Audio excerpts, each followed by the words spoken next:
Oke, bismillahirrahmanirrahim. Assalamualaikum warahmatullahi wabarakatuh. Selamat pagi semuanya. Ketemu lagi di channel YouTube Prodi Hubungan Internasional Universitas Respati Yogyakarta. Ya, untuk video kali ini saya masuk ke mata kuliah kepemimpinan ya. Mata kuliah kepemimpinan untuk angkatan 18 untuk dua prodi karena kebetulan saya ngampu di dua prodi. Di Prodi Hubungan Internasional itu saya akan mengampu di teori dan praktek.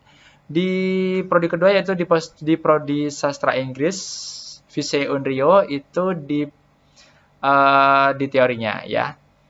Baik, jadi nanti teman-teman yang sudah buka ini yang sudah buka video ini pastinya sudah mengklik link yang ada di LMS. Silahkan disaksikan. Nanti sampai selesai. Nanti di akhir kalau misalkan sampai selesai ada pertanyaan atau ada yang belum jelas bisa kita sambung di forum LMS ya.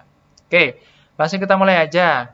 Jadi di pertemuan pertama ini kita akan memperkenalkan seperti biasa ya perkenalan kuliah. Nanti ada silabus, ada kontrak belajar.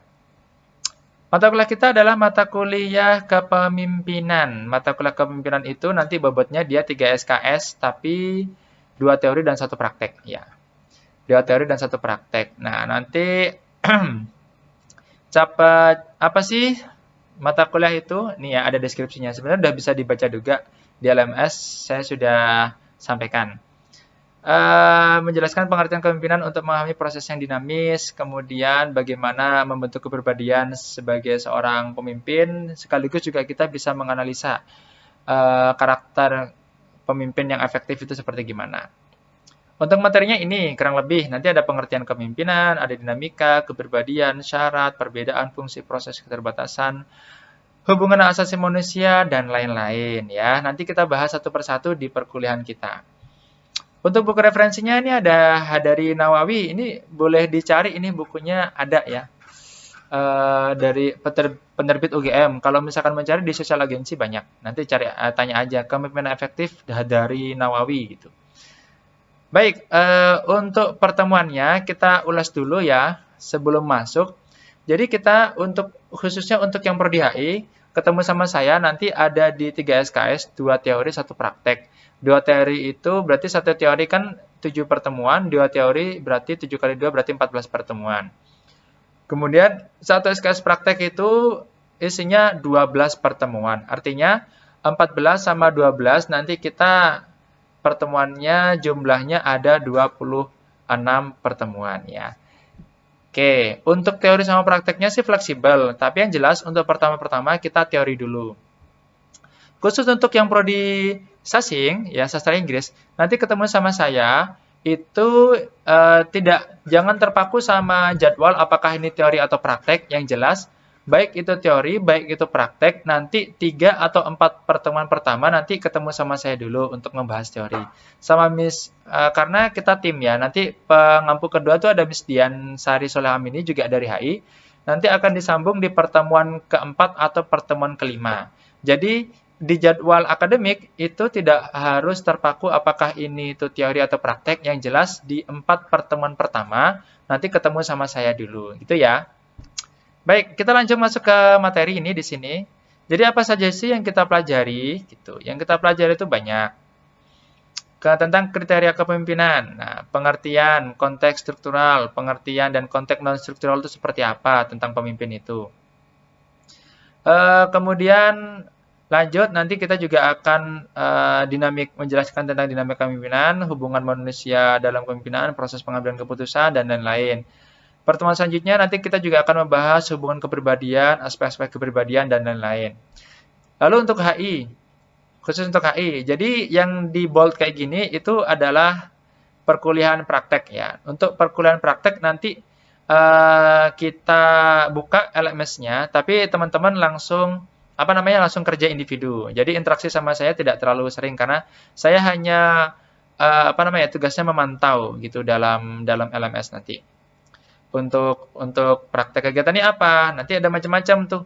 Ada mewawancarai tokoh di sekitar gitu kan. Bisa langsung kegiatan di lapangan, nanti tinggal langsung laporan aja. Mengenai kepribadian pemimpin. Kemudian nanti juga kita kan belajar tentang sifat-sifat dan bekal minimal bagi seorang pemimpin itu syarat-syarat.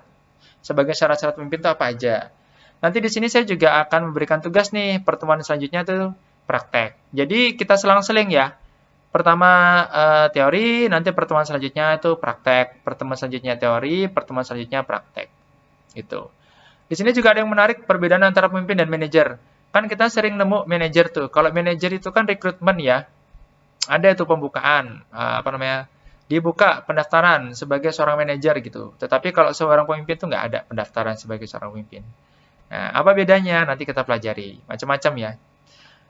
Baik, sampai ke pertemuan 12-13 ya, kita nanti masuk ke UTS. Untuk ke UTS, semuanya UTS, baik HI maupun Sasing, sastra Inggris, semuanya nanti UTS karena teori. Yang diutaskan itu teori, bukan prakteknya. Lanjut setelah UTS, nah, jadi kira-kira seperti itu. Nanti pertemuan untuk video yang pertama ya, pertemuan dari pertemuan pertama sampai pertemuan ke-13. Jadi, nanti untuk yang praktek ada lagi ya, keterangan informasi yang lebih lanjut.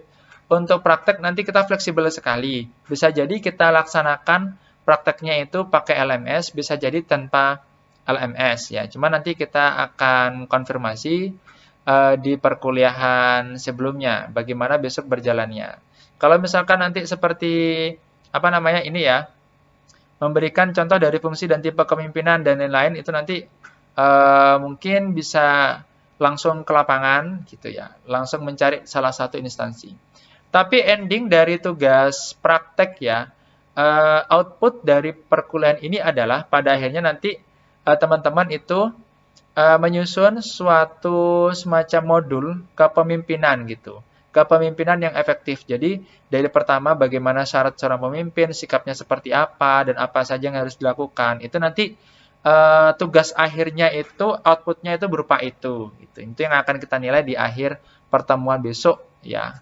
Dikumpulkan ketika UAS. Ya, itu saja untuk video yang pertama. Untuk pertemuan setelah penjelasan setelah UTS, saya lanjut ke video yang kedua. Terima kasih.